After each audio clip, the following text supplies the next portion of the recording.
সবাইকে অভিনন্দন, শুভেচ্ছা আজকের আরেকটি ক্লাসে। তো আজকের আলোচনার বিষয় হবে সয়েল প্রোফাইল বা মৃত্তিকার পরিলেখ কী। খুব একটা গুরুত্বপূর্ণ বিষয় এবং বিভিন্ন এক্সাম বা কম্পিটিটিভ এক্সামে আসে, পরীক্ষায় আসে যে মৃত্তিকার পরিলেখ কী।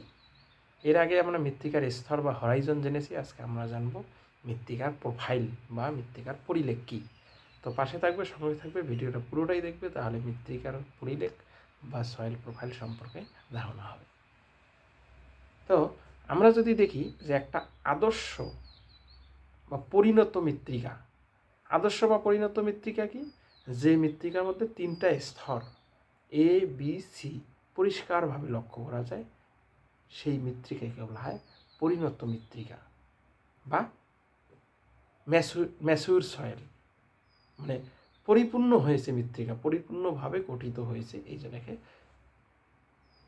আদর্শ মৃত্তিকা বলা হয়ে থাকে। তো এই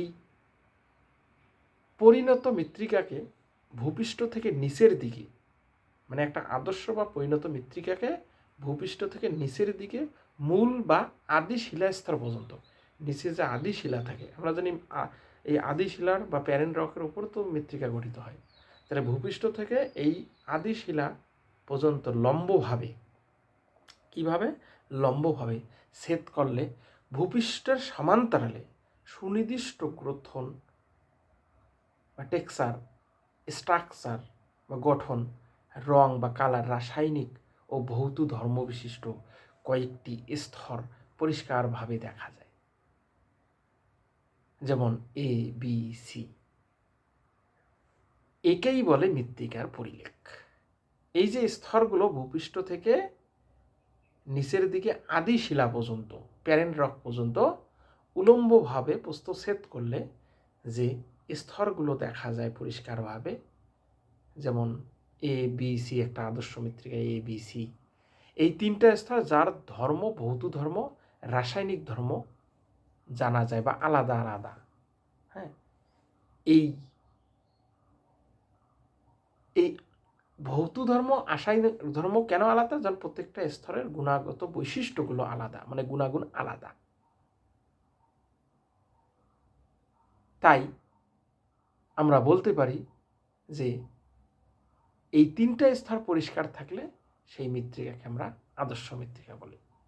তো এই আদর্শ বা পরিণত মৃত্তিকা একটা আদর্শ পরিলেখ বা মৃত্তিকার প্রোফাইল বা সয়েল প্রোফাইল লক্ষ্য করা যায়।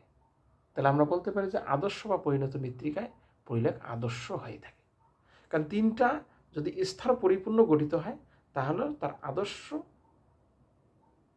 মৃত্তিকার পরিলেখ গঠিত হয় বা সয়েল প্রোফাইল গঠিত হয়, এটা মনে রাখবে। তো এটাকে বলা হয় হচ্ছে মৃত্তিকার পরিলেখ।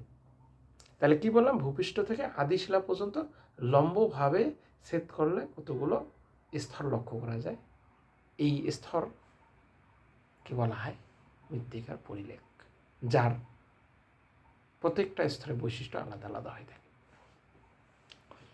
ডকুসেভ একজন রাশিয়ার ভূবিজ্ঞানী বা মৃত্তিকা বিজ্ঞানের জনক যাকে বলা হয়, ফাদার অফ সয়েল জিওগ্রাফি। রুশ বিজ্ঞানী ডকুসেভ প্রথম মৃত্তিকার এই স্তরায়ন তথা পরিলেখ সম্পর্কে ধারণা দেন। তার মতে মৃত্তিকার মোট 4টি স্তর আছে। তার মতে মৃত্তিকা কয়টি স্তর? কার মতে? ডকুসেভের মধ্যে। রুশ বিজ্ঞানী, মৃত্তিকা বিজ্ঞানী, তিনি বলেন যে এই 4টা স্তরের মধ্যে যে সবার উপরে জৈব পদার্থ সমৃদ্ধ এই স্তর, সবার উপরে ভূপৃষ্ঠের একদম কাছাকাছি যে স্তরটি, সেটা হচ্ছে এ স্তর, যেটা জৈব পদার্থ সমৃদ্ধ, মানে পরিপূর্ণ থাকে জৈব পদার্থ দ্বারা। এবং এই এ স্তরের নিচে যে স্তরের অবস্থান করে সেই স্তরটার নাম হচ্ছে বি স্তর, যেটা খনিজ পদার্থ দ্বারা সমৃদ্ধ, বিভিন্ন খনিজ পদার্থ এখানে জমা থাকে। আর এই বি স্তরের নিচে যে স্তরটা অবস্থান করছে সেটাকে বলে সি স্তর, যে স্তরে আবহবিকার গ্রস্ত হয়, আবহবিকারের যে কার্যকলাপ, ওয়েদারিং যে কার্যকলাপগুলো সেটা সম্পূর্ণ হয়, বা এটাকে আবহবিকারগ্রস্ত সি স্তর বলা হয়ে থাকে। এই সি স্তরের নিচে থাকে ভূমি শিলা, যাকে ডি স্থান নামে অভিহিত করা হয় বা প্যারেন রক্স বলা হয়। তো এই ছিল মৃত্তিকার পরিলেখ এবং ডকুসেপের শ্রেণীবিভাগ। তো আজকের ক্লাসে এই পর্যন্ত, পরবর্তী ক্লাসে আমি আর একটা বিষয় নিয়ে আলোচনা করব।